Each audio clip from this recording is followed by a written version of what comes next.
Portanto, sexta, sábado, domingo, segunda, feriado, terça, quarta-feira de cinzas, como prazo. Não é? Em dias úteis, esse prazo passaria para a segunda-feira. Segunda? Se não for feriado na quarta, se não houver expediente na quarta-feira.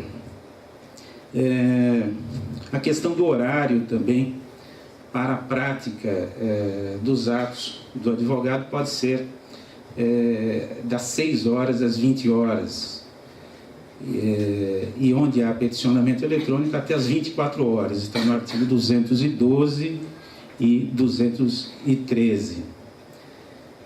A outra questão também, a unificação dos prazos. Os prazos são, regra geral, agora de 15 dias, com exceção dos embargos de declaração, que o prazo continua sendo de 5 dias. O Ministério Público, a Defensoria Pública, a Advocacia Pública tem prazos em dobro, úteis. Se houver litisconsórcio com advogados distintos, o prazo será também em dobro. Portanto, são 30 dias, 30 dias úteis para a Defensoria Pública, para a Advocacia Pública. Os prazos foram uniformizados, então, em 15 dias úteis. A questão das férias forenses também, que está no artigo 220. Até o advento da emenda constitucional número 45, as férias do judiciário eram coletivas. Com o advento da emenda constitucional, as férias coletivas ficaram apenas nos tribunais superiores. Agora, o artigo 220 do Código atende a uma pretensão antiga da advocacia. Suspende-se o curso do prazo processual nos dias compreendidos entre 20 de dezembro e 20 de janeiro, inclusive. E aí prossegue o parágrafo 1º. Ressalvadas as férias individuais e os feriados instituídos por lei, os juízes, os membros do Ministério Público, da Defensoria Pública, da Advocacia Pública e os auxiliares da Justiça exercerão suas atribuições durante o período previsto, né? Durante a suspensão do prazo não se realizarão audiências nem sessões de julgamento. Portanto, os advogados ganharam 31 dias de férias. Me parece que os juízes de primeira instância ganharam mais 30. Ficou na prática com 90 dias de férias. Analisando isoladamente esses dois dispositivos, prazo em dias úteis, férias ou recesso nesse período, parece que esses dois dispositivos isoladamente não se conciliam muito com a ideia de celeridade. Mas eu entendo que o Código, me parece que o princípio da celeridade seria atingido pelo conjunto do sistema, do Código como um todo, circunstância que permitiria essa ampliação desses prazos. A professora também destacou a questão dos honorários advocatícios. E o artigo 85 declara a natureza alimentar dos honorários. O STJ também tem jurisprudência nesse sentido, quanto ao caráter alimentar, mas a jurisprudência, esse entendimento do STJ também não se coaduna, não se concilia com a disposição da súmula 306, que permite a compensação dos honorários advocatícios no caso de sucumbência recíproca. Por isso veio o artigo,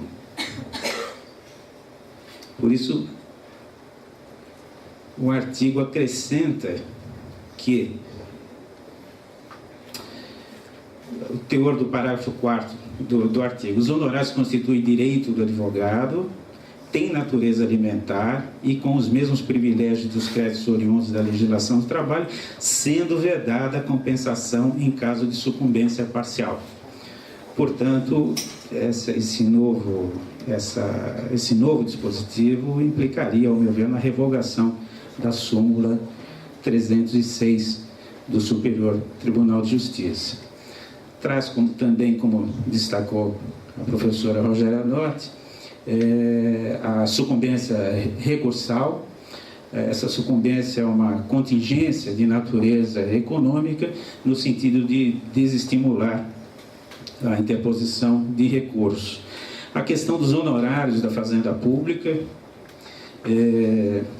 traz uma tabela progressiva e cumulativa que, enfim, reconhece os honorários advocatícios, mínimo de 10% e máximo de 20%, sobre o valor da condenação ou proveito econômico obtido até 200 salários mínimos. E assim vem mínimo de 8, máximo de 10, até 2.000 salários mínimos, mínimo de 5, máximo de 8, até 20.000 salários mínimos, e assim sucessivamente até o máximo de 3%, mínimo de 1% e máximo de 3%, sobre o valor acima de 100.000 salários mínimos. É um reconhecimento à dignidade da atividade dos advogados e uma pretensão antiga dos profissionais da área. A questão também, a professora destacou, da tutela provisória do artigo 304, se o réu não agravar, a tutela ficará estabilizada e caberá ao réu ajuizar a ação anulatória dessa decisão. Tem 2 anos para isso, senão se tornará definitiva.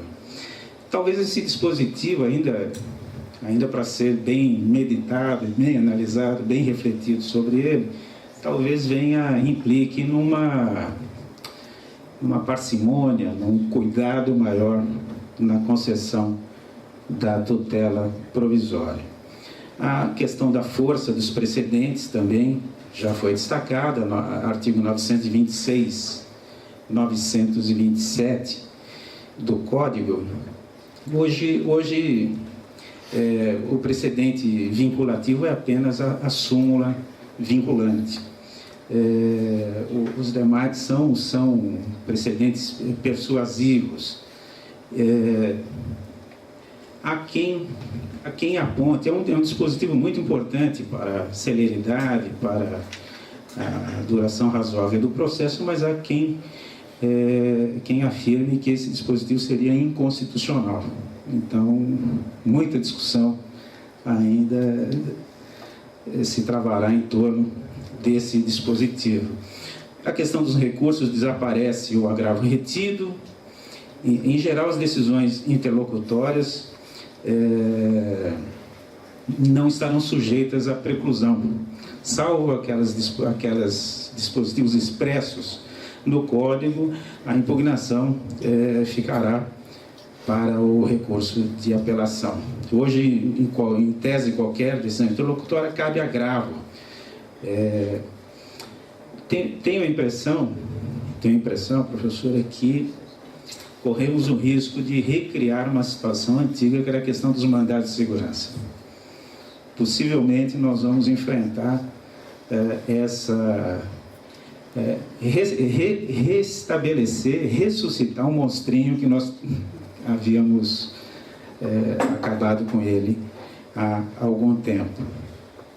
Bem, são várias. Eu perguntei, de fato, à professora se o código era bom ou é ruim, né? Mas eu concordo com a professora que trata-se de uma mudança cultural, que vai exigir a participação, o esforço, o empenho de toda a comunidade jurídica e da sociedade como um todo, para tornar realidade o ideal de dar a cada um o que é seu, em tempo razoável, e ajudar a construir um país mais justo e solidário. Eu agradeço pela oportunidade, agradeço pelo convite, e eu sempre me lembro, quando participo de eventos da Caixa, quando eu revejo meus colegas da Caixa, dizem que o juiz oriundo do 5º, quando assume na magistratura, ele se desliga completamente da sua origem, se desliga da advocacia, da UAB, se desliga de sua origem. Eu não concordo com isso, e eu fico com os versos de Mário Quintana, que diz assim: quem disse que eu me mudei? Não importa que a tenham demolido, a gente continua morando na velha casa onde nasceu. Eu agradeço a atenção de todos.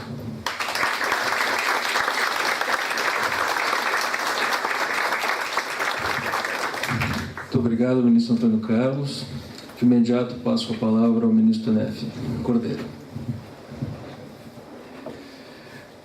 Doutor Álvaro, nosso presidente da Advocef, doutor Alain, diretor jurídico aqui no Paraná, da Caixa Econômica, que nos recebe, a professora Rogéria Dotti, cara colega, aprendi a admirar pelo trabalho desenvolvido na advocacia, na academia, e que tive o prazer de compartilhar em banca de concurso na 4ª Região Federal. Meu caro ministro Antônio Carlos, meu guia no STJ, nosso representante de uma magistratura que tem por ideal a efetiva realização da justiça e que tem na origem, como fez lembrar agora, a advocacia pública, a advocacia da Caixa Econômica Federal. Dr. Jailton, diretor jurídico da Caixa Econômica Federal, pessoa responsável pelos destinos de toda essa orientação jurídica da grande instituição, com responsabilidades financeiras e com responsabilidades sociais que tem essa instituição que é a Caixa Econômica Federal, parceira nas grandes causas deste nosso país. Dr. Noronha, presidente da Caixa de Assistência dos Advogados do Paraná, Dr. Fabiano, tesoureiro da Caixa de Assistência, doutora Thais, representante aqui da nossa Associação dos Juízes Federais do Paraná, da APAJUF, nossos gerentes regionais da Caixa, José Amilcar de Luca, Maria Célia Rossato e Pascoal Zani, doutor Renato Chagas Machado, representando o Núcleo Jurídico do Banco do Brasil. Faço uma homenagem a um colega de turma, doutor Renato Hino, que volta a rever após muitos anos. É uma alegria revê-lo. Fiquei agora até fui informado que inclusive é diretor da Advocef aqui no Paraná. Meus votos de pleno êxito na sua gestão. E eu venho para matar saudades da casa, venho para elogiar e venho para debater um pouco como juiz. Porque quando o ministro Antônio Carlos fez a gentileza de intermediar um contato da Caixa Econômica para mim, eu falei: mas, Antônio Carlos, eu sou do crime, eu sou da área criminal, eu vou num evento de processo civil. Ele falou: não, mas é a tua casa, você é ministro de lá e você é juiz também. Então tá bom, vem falar um pouco aqui dessa experiência como juiz, recente no STJ, 1 ano e pouco no STJ. E inspirado até por alterações desse Código de Processo Civil, que com certeza farão reflexos também no processo penal e farão muitos reflexos na atividade que tenho já há quase 30 anos como magistrado. O primeiro ponto que efetivamente preocupa a todos, o ministro Antônio Carlos tocou, a professora Rogéria também, e às vezes eu fico com a sensação que o juiz reclama muito de trabalho, como se só o juiz tivesse trabalho, né? Como se os advogados não tivessem trabalho, e o pior, com prazos que o juiz normalmente não tem. A não ser prazos talvez de metas, não se acostuma o juiz com prazo. Mas efetivamente o trabalho é muito grande. E nisso eu quero trazer não um enfoque de reclamação, de choro, mas um enfoque de preocupação com o que estará acontecendo a permitirmos que isso prossiga. Porque quando o juiz tem muito trabalho, é claro que para ele não é bom, mas para as partes é horrível, para os advogados é horrível. Então, quando nós permitimos que essa situação perdure, nós prejudicamos a própria realização da justiça, que é interesse de todos nós. E esse ponto realmente é algo que se torna um drama cada vez mais frequente. Talvez, a impressão que tenho na minha experiência pequena, é que é um drama crescente em níveis de jurisdição dos tribunais. Eu achava que trabalhava muito como juiz em primeiro grau, e com certeza trabalhava, achava que trabalhava mais ainda como desembargador, e provavelmente até trabalhava, não sei. E acho que trabalho muito mais agora, Antônio Carlos, como ministro, e ninguém me avisou que era tanto trabalho assim, no Superior Tribunal de Justiça. Bom, é algo que realmente acaba sendo um desgaste pessoal, mas isso é parte da opção de vida, mas, como eu disse, acaba prejudicando claramente a satisfação da justiça. Num pequeníssimo exemplo pessoal, eu assumi um gabinete criminal com 12 mil processos de passivo, de atrasado, entrando por dia 40, 50 habeas corpus novos, que a maioria dos senhores não tem essa felicidade de trabalhar com réu preso, mas com certeza acompanham. É o drama maior da vida, é urgência atrás de urgência, e eu estou decidindo hoje se eu vou soltar alguém cujo habeas corpus eu só vou rever daqui a 4, 5 ou mais anos. Então, isso acaba fazendo com que ou eu tenha que julgar muito rapidamente, muito superficialmente, ou com que eu demore mais e a solução do habeas corpus que eu deveria dar a liminar no dia, no máximo no dia seguinte, acabe demorando 1 mês, 2 meses. E qualquer opção será ruim. Isso é algo que traz preocupação maior quando nós vemos algumas mudanças que estão para ocorrer e que eu posso estar correndo risco, sim, de estar falando com a visão do juiz. Porque sei que alguns desses pontos até têm posição firmada da OAB em sentido contrário ao que eu vou falar. Mas, por exemplo, o ministro Antônio Carlos tocou no assunto da abolição do juízo da admissibilidade nos tribunais de origem. Eu entendo que, para o advogado, é ruim não ver o seu recurso especial, o seu recurso extraordinário processado por uma decisão monocrática e, num agravo regimental, não ter sequer a chance de sustentar. Então, é ruim, reconheço isso. Mas, por outro lado, a solução tomada de levar para um tribunal superior, para a Suprema Corte, todos os recursos extraordinários, todos os recursos especiais do Brasil, vai fazer com que esse trabalho que eu estava comentando, que é enorme, vá se tornar 100 vezes, nem tenho ideia de quantas vezes mais multiplicado para a admissibilidade. E esse drama que hoje em dia os ministros passam, vão passar a ter efeitos ainda maiores, com danos ainda maiores à jurisdição, que é feita na medida do possível com essa quantidade enorme de trabalho que temos hoje. E não vamos ser ingênuos. É claro que nenhum ministro vai poder, ele, examinar os milhares de recursos especial ou extraordinário que vão chegar ao seu gabinete. Isso vai ser delegado, vai continuar tendo agravo regimental, vai continuar chamando a atenção do ministro os casos de maior monta ou que tem alguma matéria que saia da rotina. Então, a tentativa de se fazer um acesso mais fácil às cortes excepcionais, me parece que pode ter aqui um resultado inverso à busca da melhor justiça. Com o máximo respeito, eu sei que há posicionamentos muito fortes em sentido contrário, mas talvez por essa visão que tem de juiz, eu vejo isso como um drama maior ainda, a satisfação mais séria da justiça, se vier a ser mantido, se não for realmente postergada a vigência do Código de Processo Civil, se não for aprovado o projeto de lei do Plário Mágico, que está em tramitação, por proposta inclusive do STJ. Enfim, é algo que preocupa essa retirada do juízo da admissibilidade a quórum. E, na verdade, preocupa a mim um pouco mais porque, pessoalmente, tenho uma compreensão dos tribunais como uma mera homogeneização do direito. Eu não acho que desembargador é mais inteligente que juiz, muito menos preparado intelectualmente, porque temos magistrados extremamente bem capacitados que são aprovados no concurso há poucos meses. E nem sequer necessariamente experiência. Nós podemos ter magistrados novos, com experiência de advocacia muito grande, e desembargadores que tenham entrado há pouco tempo, com pouco tempo de advocacia, ou com pouco tempo de Ministério Público, ou com pouco tempo até de justiça, com um juiz que tenha tido uma carreira muito rápida. Eu vejo nos tribunais um simples papel de homogeneização, de uniformização. Nós não podemos ter a presunção de julgarmos sempre melhor do que os desembargadores no STJ, ou do que o desembargador sempre vai julgar melhor a causa do que o juiz de primeiro grau, e muito menos, com o máximo respeito, os ministros do Supremo poderão ter igual pretensão. Alguns até chegam a brincar que são eles apenas que erram por último. Esse é o papel da palavra final do judiciário.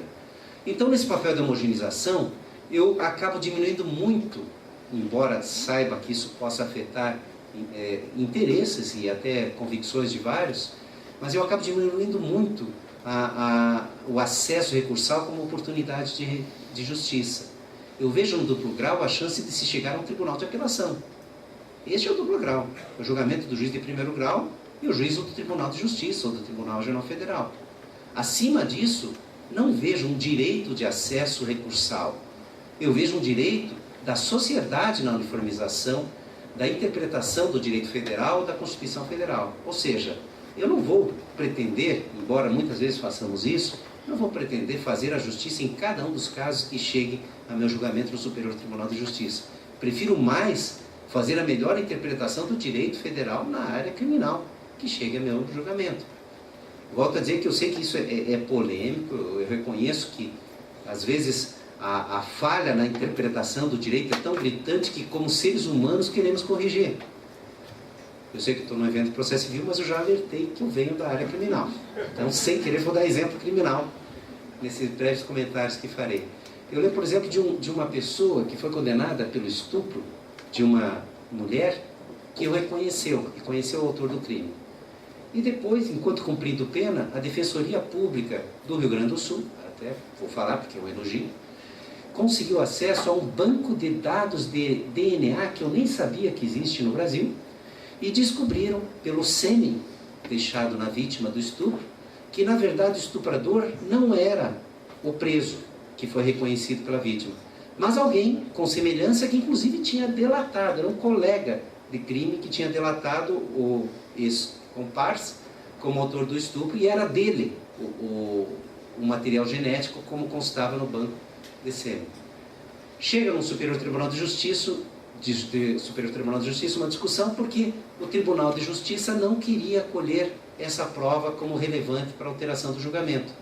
A mim choca por completo, porque por melhor que seja o reconhecimento de alguém que é vítima de um crime tão bárbaro, essa pessoa vai ter a sua cabeça, a sua imagem visual do momento do crime turbada pela emoção. E o material genético colhido traz uma confiabilidade muito maior. Eu quero fazer a justiça do caso. E no caso até confesso que acabei fazendo. Mas não era meu papel fazer a justiça do caso. Meu papel era resolver o direito aplicável.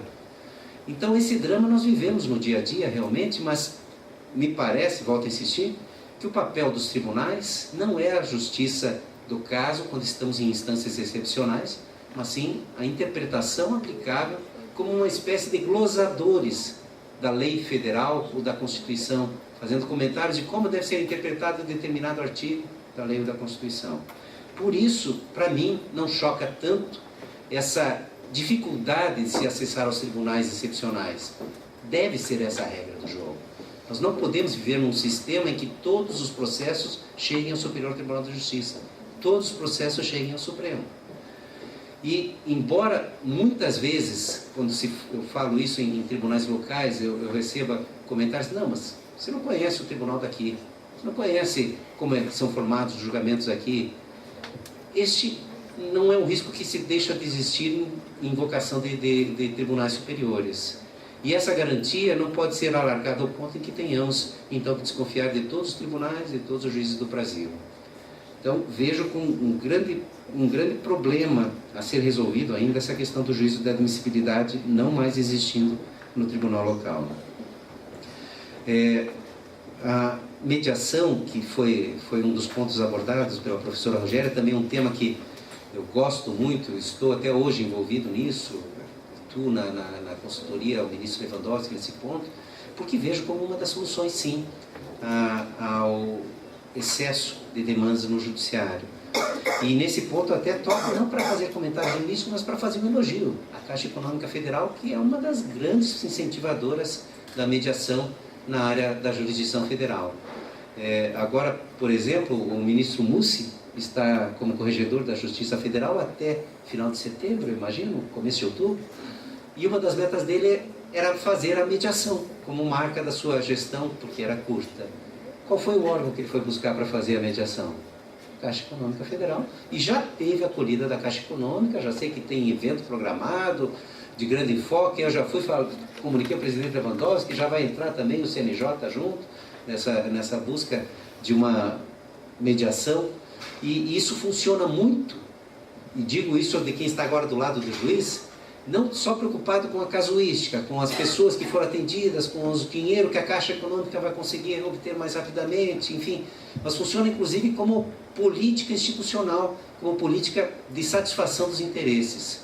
Nós nos acostumamos a cada vez mais empoderar o judiciário, trazer tudo para o judiciário, trazer desde uma briga de bagagem extraviada, a briga com vizinhos, deixamos para o judiciário resolver tudo, até estávamos discutindo há pouco soluções de concurso, se está correta ou incorreta a questão, o juiz daqui a pouco está dando medicamento, o juiz está mandando construir ponto ao invés de escola, enfim, o judiciário resolve todos os dramas sociais, e isso acaba fazendo com que, primeiro, o excesso se torne ainda maior de volume processual, e segundo, com que nós nos sintamos cada vez mais sem poder.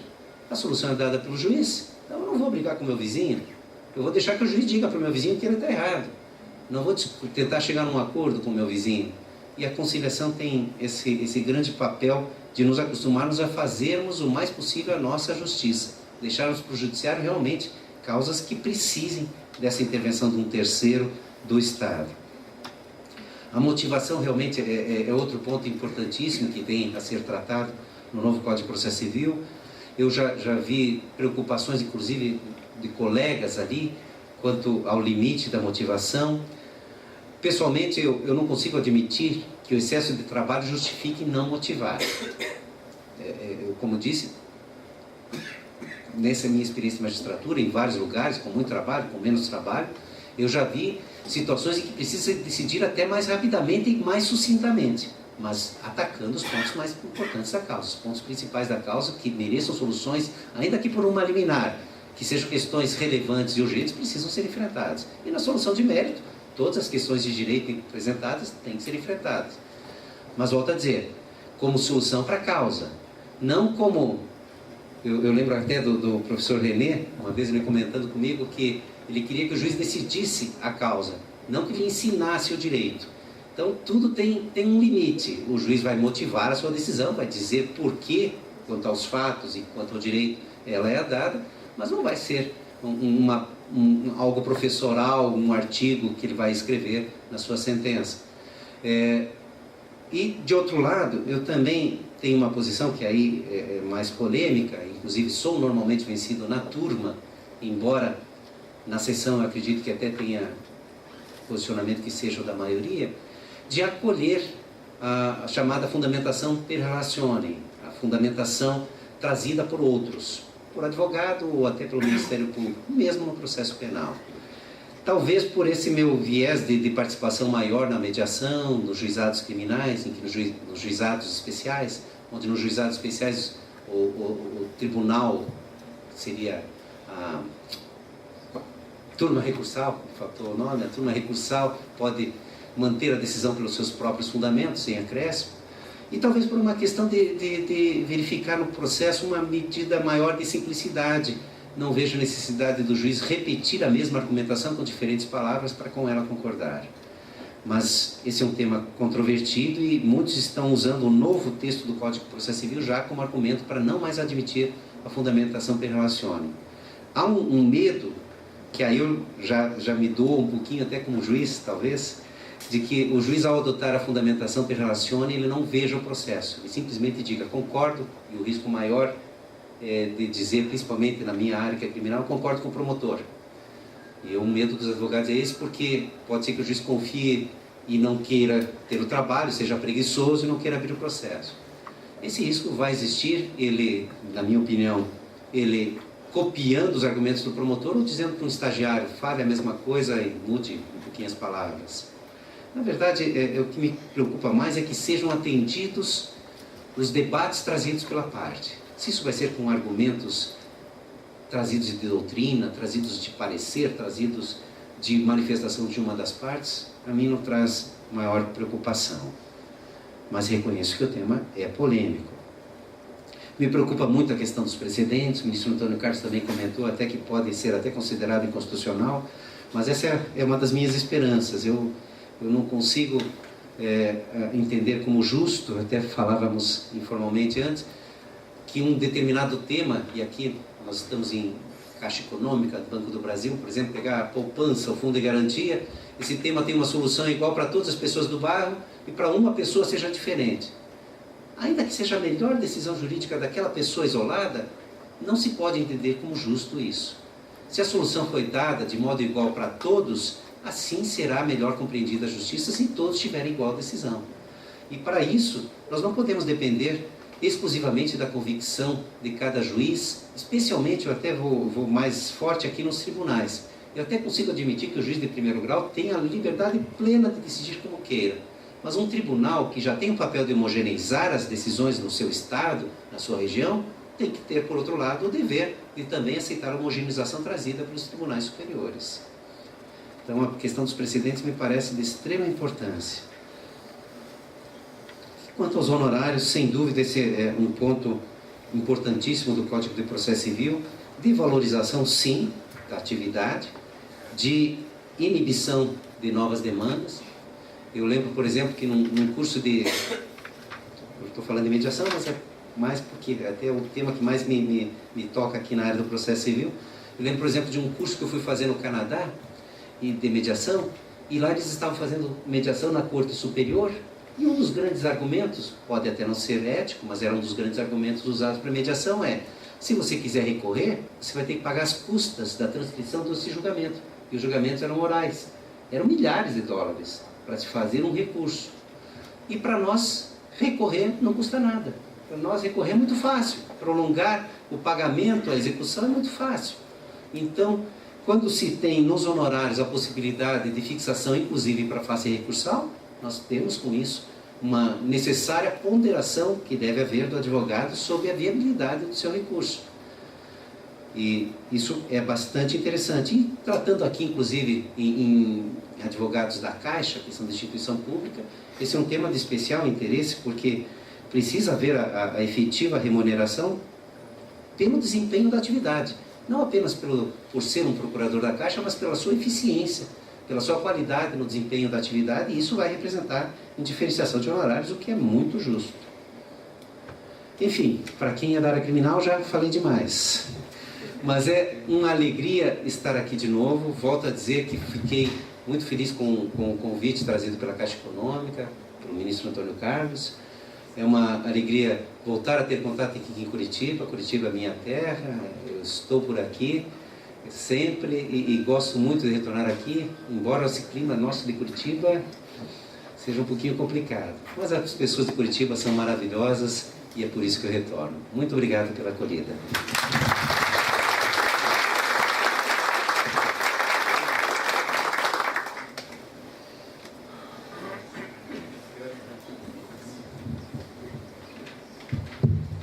Agradecendo o ministro Neff Cordeiro. Aliás, os dois ministros, né, saíram das suas férias, vieram aqui nos presentear com a presença, então, mais uma razão de agradecimento. E agora passo as considerações do nosso diretor jurídico, o Dr. Jailton Zanon. Boa tarde, pessoal. Cumprimentar os integrantes da mesa, meu querido companheiro de jornada, ministro Antônio Carlos, doutor Álvaro, doutora Rogéria, doutor Neff, doutora Larim, nosso colega Max, diretor da FUNCEF, que também vai falar daqui a pouco sobre nosso dinheirinho, né, Max? Você está guardando bem lá na FUNCEF, da nossa aposentadoria, a doutora Thaís, juíza federal, doutor Noronha, acho que deu uma saidinha, temos colegas também da Caixa aqui, o Amilcar e o Pascoal, acho que a Célia deu uma saída, também o doutor Renato, do Banco do Brasil. Eu acho que você colocou uma coisa importante aí, né, Álvaro, e o ministro Antônio Carlos aqui me colocou delegou uma tarefa, de propósito, ele não destacou a importância, e aí eu quero fazer isso em nome da Caixa, em nome do jurídico da Caixa.